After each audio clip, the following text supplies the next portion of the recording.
ભાજપ સરકારની નિષ્ફળતા સૂચવે છે। આ પ્રકારે જે રીતે આંકડાઓ છે તે પાર્થિવરાજ કઠવાડિયાએ મૂક્યા છે। શિક્ષકોની ઘટનો મામલો, ભ્રષ્ટાચારનો મુદ્દો તેને લઈને તેમણે સરકારને ઘેર્યા છે। દર્શક મિત્રો, આવા જ વિડીયો જોવા માટે એનકવરેજ ન્યૂઝ। ગુજરાત રાજ્યમાં જે ગુજરાત મોડલની વાત ભારતીય જનતા પાર્ટી કરી રહી છે એ સમગ્ર દેશમાં તળિયે આવી ગયું છે।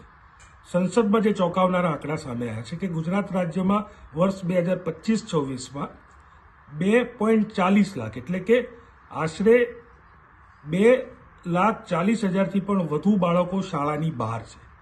આ આંકડાની અંદર 1,05,000થી પણ વધુ દીકરીઓ છે। બેટી પઢાઓના નારા આપે અને 1 લાખથી પણ વધુ કિશોરીઓ શાળાની બહાર હોય, આઉટ ઓફ સ્કૂલ હોય। આ ગુજરાત રાજ્યનું ગુજરાત મોડેલ છે।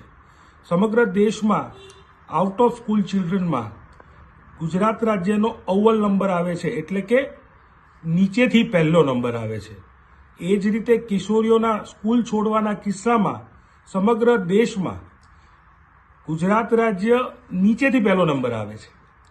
સાથે સાથે દુઃખદ વાત એ છે કે સમગ્ર દેશના શાળાઓ છોડનારા બાળકો, આઉટ ઓફ સ્કૂલ ચિલ્ડ્રનની જે આંકડો છે તેમાં 28%થી પણ વધુ બાળકો એ ગુજરાત રાજ્યના છે। શું આ ગુજરાત મોડલ છે?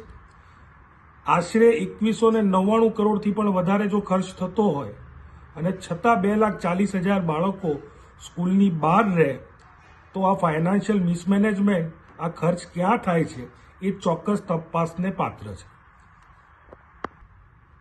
વર્ષ 2024-25 અને વર્ષ 2025-26ની સરખામણી કરીએ તો ગયા વર્ષ કરતાં 341% વધારો આઉટ ઓફ સ્કૂલ ચિલ્ડ્રનમાં થયો છે।